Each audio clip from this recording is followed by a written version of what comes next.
Hello everyone and welcome to Organic Matters, the podcast brought to you by the Irish Organic Association. I'm here in a very tidy farmyard of Pat Maher in Tipperary, and I had to say I had a lovely drive down past the Rock of Cashel. It's absolutely stunning around here, Pat. Do you wake up in the morning and just think, wow, I'm so lucky to be here? Yeah, well, one time this was called Mayor's Paradise. It might have been a bit of a joke on the people who had it, but we're actually in the old civil parish of Patrick's Rock, which encompasses the Rock. Rock was given over to the church in 1101 and all the land with it. So you're here in a rich man's playground. It's amazing, really. I'm always interested in the history of places and the farming in the places that I go to as well, and the history of it. But it's interesting, your own personal history, because you were dairy farming and you've come out of dairy farming and you're organic farming now, and we're going to talk about maybe the full history of it and where your mindset is at now. But, you know, give us just the lay of the land first. How many acres are you farming? Is it this farm split between two farms, and what kind of animals do you have on the farm now? Yeah, it's 64 acres, so there's 47 here in the one end, and then there's 16 actually up, maybe about 200 yards up the road near the town. And what are you farming at the minute? What type of animals do you have? What we're doing I was a dairy farmer all my life. I started farming, milking cows when I was 10, and then I woke up a few years ago and said, right, I didn't want to milk cows anymore. I had gone into derogation, intensive, and I would say now at least I've used the basis of the British Frisian herd that I had. I had a pedigree British Frisian herd as my basis for the suckler herd that I'm now, and at least I can enjoy my farming now. I live in a very beautiful scenic area, and I couldn't see the wood from the trees. I was working so hard, and at some stage the definition of insanity is doing the same things over again, expect a different result. So, like, I had to do something. And it's a lot of pressure. I mean, there's a lot of plates to spin. I don't think people realise how stressful it can be sometimes being any kind of farming, but being a dairy farmer, trying to keep good quality grass ahead of cattle the whole time, and then being in derogation as well and watching all your nitrates and everything like that as well. It's a lot of paperwork, it's a lot of things to keep in your head all at once. And how many cattle did you have at your peak as well? I had 40 cows and the replacers. Which is a lot. Well, in a tidy farm, this is I suppose, the juxtaposition. No, if you had 100 cows, you still have to pass your tests. Yeah. And Dairy Gold was the co-op I was in. 15 collections, 13 tests a month. Had to pass them all, and it didn't matter if you wanted to milk 40 cows or 400 cows. You still had to have that system in place. Yeah. So you had to have a very technical, a very efficient system, which I had. I just turned back with the cell check or the cell checks. I had 2 awards in the time in the top 500 for cell counts. That's brilliant. So I felt technically good at my job, but I just lost the love for it. And at some stage you wake up and you say, well, what am I doing here? I mean, there has to be some enjoyment in it, and now at least I'm coming back and I'm saying I'm at a stage in my life where I can say, right, I can afford to change. Should I have done that 20 years ago? Maybe, but I've done it now, and I wouldn't go back. Yeah. I'm curious, as someone with a small parlour themselves, I spotted your parlour over here, and I guess people have invested a lot of money in milking parlours over the years. I think the average debt on a dairy farm is around €100,000, but I love this parlour. I think it's so tidy. It's kind of a one-sided herringbone for anyone who knows a little bit about parlours. So tell me a bit about it. My father built it actually in the 50s as a tie-in bar for 11 cows. Yeah. And I took out the ties and I put in a one-sided milking parlour. It was too narrow to actually put in 2 sides. So I had to you could say, experiment. Yeah. So I did. Every second year I seemed to be doing something else. So I started with 4 units and I ended with 10. So it meant that I had a very efficient system when I had 40 cows, 4 lines, and they were done. And then I actually had 2 milking systems. I had a dump line, so I had 2 machines. So what you had was I had an old 4-unit dump line, which meant that this is why the cell counts worked. Yeah. If you had a cow that you had mastitis, she was milked on the other line, and if you had bee stings, milked on the other line. Yeah. So that line for milking was not contaminated. And it didn't slow you down either then? It didn't slow you down. Yeah. No mixing or anything. Just start the second machine. Bit loud. Put on your muffs. And Do you ever miss it? no. No. And I think that tells you there's a time for everything. People said to me, you'll miss it or you'll go back. I never missed the milking. Yeah. And people said to me, well, you're going to be calving cows and all that. I always loved calving cows. Yeah. I never minded the paperwork, which organics you do have the paperwork to do. If you keep it on top of it, you're fine. But I did not miss milking the cows. That's so funny.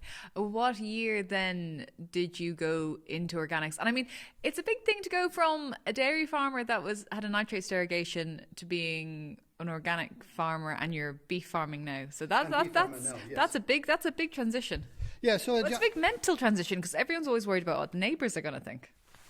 God, I was wondering what I was going to think. Could I survive anymore? I actually joined organics. There's a long convoluted story, but in '83, my wife saw an advertisement in Cabot Wetlands for a biodiversity course, and she said, it might be interesting to you. That went on for 12 months. We thought originally it mightn't be. But I learned so much on that, and that brought me on to other people. And that brought me, I had an open day here on the 13th of January in 24, a hedgerow day, and we had 150 people here on the farm, which was a total eye-opener as well. We were trying to I liked my hedgerows, always did, and we were trying to promote the good ecology of hedgerows and why it matters to actually have the hedgerows farm. And from that, I met a man called Michael Hickey, and Michael said to me, you'd be ideal for organics. I wanted to change, but I didn't know what to do. I contemplated maybe I'd rear calves, which I did, and that brought me on to the organics. So I'm only actually fully organic since April. Because when I was inspected, I had the cubicle system, and the inspector said, you can start with the cattle from January, but your housing system will have to wait until the April. It wasn't fully compliable. So like I said, I'm only 2 years and a bit in. But you're not looking back, no regrets? No regrets, no. Yeah. No, I've had a few kind of surprises. The amount of straw that would you use in the bedded system that I wasn't used to. I had automatic scrapers. I had the modern cons. But again, the straw then has been used as your organic manure, so that's important as well. Well, you must have an idea for housing. Will we go across and just have a look, and you can explain your thoughts through here? No, you're fine. I'll keep going.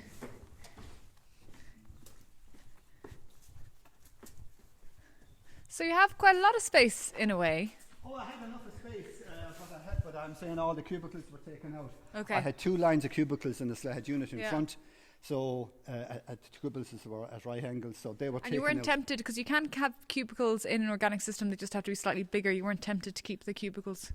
I was informed at the time that it wouldn't be suitable, so I took them out. Okay. And then I saw, when I visited under the Tipperary Waterford producers group, a farm in Limerick, and I said, they have cubicles.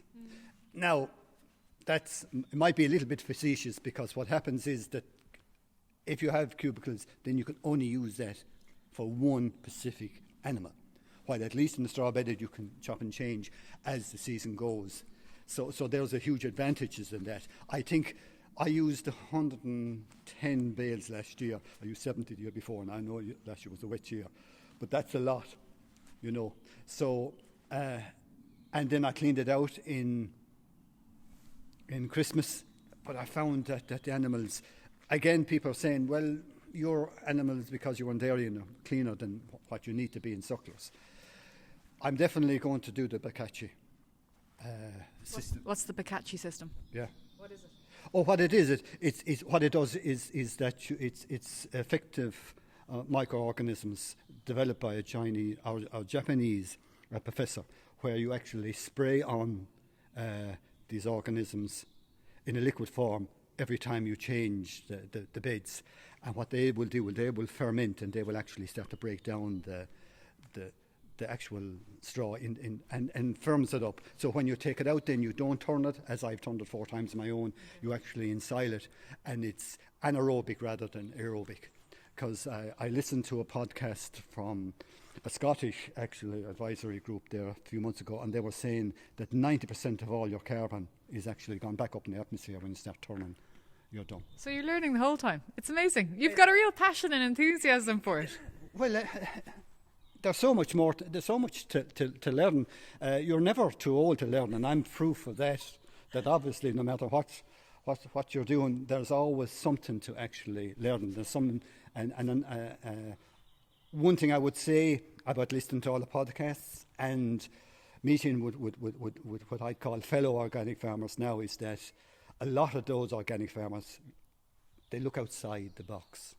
They really do. And you can learn so much from them. Yeah. And I've made some great friends because of it. If we keep strolling down, we're going to have a look at the cattle next, so we'll go see that side of everything now.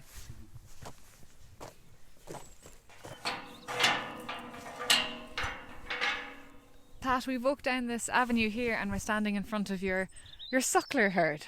They look lovely. There's nothing like this time of year and the shine on the cattle. And you've got an Aubrac bull out in the field, which I guess would be classed as kind of a continental type bull.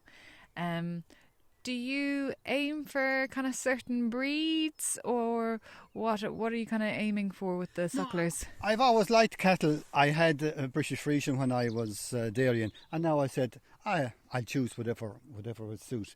I have a few Belgian Blue Friesian crosses, my Angus crosses, and now I'm using a bit of Aubrac there on them as well, just to see how and maybe come back in with an Angus, maybe even Hereford. I'm not going to be over at this stage now. How many sucklers are you running? So then there's about 16 there now, and 19 calves, because there's 2 Friesians around 2 calves each. Mm-hmm. Very hard on the Friesians, the double suckling, so they'll possibly move on. And my Anguses that I have with an Angus bull across the way, they'll come on next year. The intention would be about 21 cows and 21 calves, and then keep them to possibly a year and 10 months, and then sell them on. You're not going to finish anything, you're going to sell the I did an experiment to finish. You need a lot of straw, that straw again, but out of space when you have big cattle to finish. And it's not something I ever did. And what I did was last year I weighed. They weren't organic now because you weren't fully certified. I had everything calved before 3 months was up, and that kind of is another little thing that catch you out sometimes. And they weighed, I think, it was around 505 kilos in the 1st of December, and they made maybe 525 in the 14th or 15th of January, which means they had gone back on me. So it meant that I wasn't really, I think they looked well in December. They should have maybe sold off to someone who actually can do the job. And I mean, everyone's different in what they're kind of aiming for as well. I'm wondering, what was your stocking rate when you were dairy farming, and what's your stocking rate now? Well, the stocking rate is we'll have 20 cows now, and the calves, and we have possibly 40 cows then. And but if you were in a nitrates derogation, your stocking rate must have been over, what is it, nearly around 3 or something like that, 3 livestock units? Well, at some stage of the year, I'd say it was. Yeah. It was pretty tight, because we kept all the calves. We sold the calves as yearlings. Yeah. And whereas now I'm guessing it's maybe 1 livestock unit? It's 1.4. 1.4, yeah. 4. I'd say I was possibly 2.2, 2.3. Yeah. I was in derogation, but I was only on the edge of it. I was never hugely on it.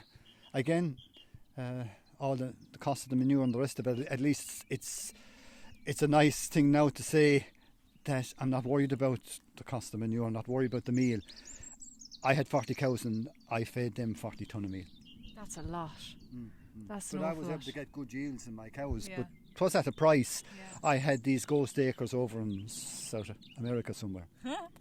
I'm wondering as well, dairy farmers are usually very good on their costs and versus their profit.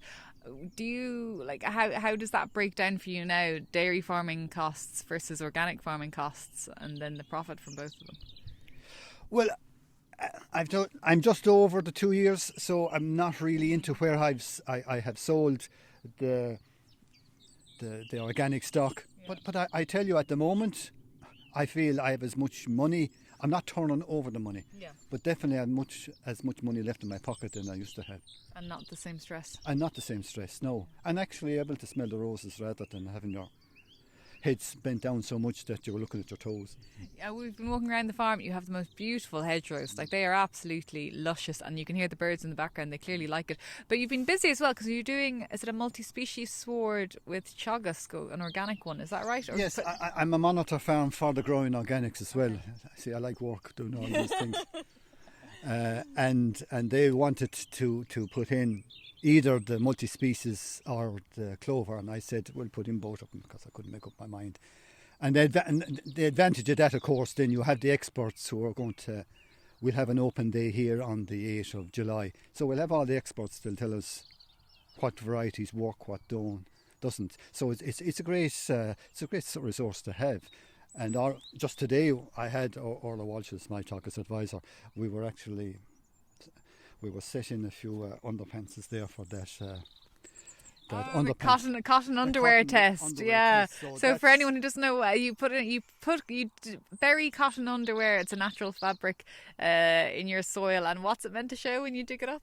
In 2 months, then, by the way it's actually degraded, it'll tell you what's effective, say, soil biology is in your farm. We did it last year, and I'd say I'd had 25%. I didn't have too much more than that. Yeah. Now, in theory, that would be right, because I was an intensive dairy farm where I was feeding the crop, not the soil. Yeah. So hopefully, as time goes on, and you have different species of plants in, that'll actually go up to hopefully a 75. But it might take time. So we've set today about 4. I have to set 2 more this evening. Yeah. And what else? I mean, because you talked about learning from a lot of other organic farmers. I mean, what's been some of the most interesting things you think that you've learnt along the way? Well, that you can still grow grass without say. There is that panic that people have that you won't grow grass without chemical fertilizer. Correct. Yes. And did you have that? Was that in the back of your mind? It was in the back of my mind. Yeah, it was the first thing that was said to me. Now you'll have to realise in your second year is going to be your most, say, stressful year, because your plants will have withdrawal systems by not having that. But I didn't find that, except the outside bit of land was always for silage, and that hasn't really grown grass the way I can grow grass down here. So that obviously was being affected, while not the whole farm. Yeah.